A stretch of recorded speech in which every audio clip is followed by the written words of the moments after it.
బంగారం ధరలు విచిత్రమైనటువంటి పరిణామాలకు దారితీస్తున్నాయి.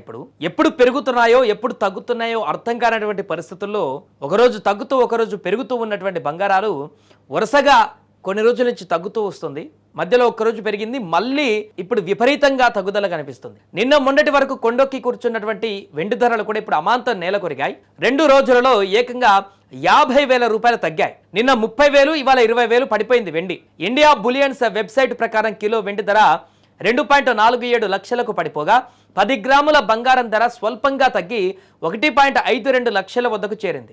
అంతర్జాతీయంగా ప్రతికూల సంకేతాలు, డాలర్ బలపడడం వంటి కారణాలతో ఈ పతనం చోటు చేసుకుంది. ఇక గత 2 రోజులుగా లాభాలలో పయనించినటువంటి వెండి గురువారం నాటి మార్కెట్ క్రాష్ తర్వాత కోలుకోలేకపోయింది. స్పాట్ మార్కెట్లో వెండి ధర ఏకంగా 20% పతనమై ఔన్స్కు $71 దిగువకు చేరింది. మల్టీ కమోడిటీ ఎక్స్చేంజ్లో మార్చి నెల వెండి ఫ్యూచర్స్ ఏకంగా 26,850 తగ్గి కిలో 2,42,000 వద్ద ట్రేడ్ అయ్యింది. అంతకుముందు సెషన్లో దీని ధర 2,68,850గా ఉంది. గురువారం ఫ్యూచర్స్లోనూ ఇదే ధోరణి కనిపించింది.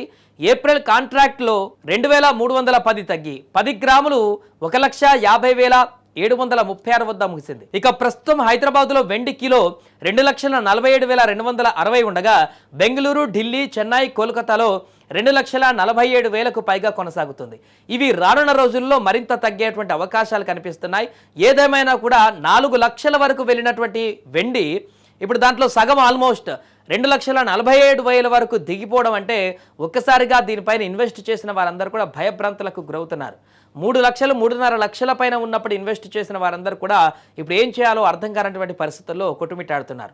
అయితే సామాన్య మధ్య తరగతి ప్రజలు మాత్రం ఈ తగ్గుతున్నటువంటి బంగారం ధరలను మాత్రం యాక్సెప్ట్ చేస్తున్నారు. రాబోయే రోజులలో ఉన్నటువంటి పెళ్లి ముహూర్తాలకు అనువైనటువంటి సమయం ఇదే అంటూ బంగారు కొనుగోలులకు ఆసక్తి చూపిస్తున్నారు. ఏదేమైనా రాబోయే రోజులలో ఇంకా తగ్గుదల ఇలానే కొనసాగుతుందా, లేకుంటే యూటర్న్ తీసుకొని మరలా పెరిగేటువంటి అవకాశాలు ఉన్నాయా? దీనికి సంబంధించి నిపుణులు చెప్తున్నటువంటి భిన్నమైన వాదనలు ఏ రకంగా కొనసాగబోతున్నాయి అనేది ఫ్యూచర్లో చూడాలి.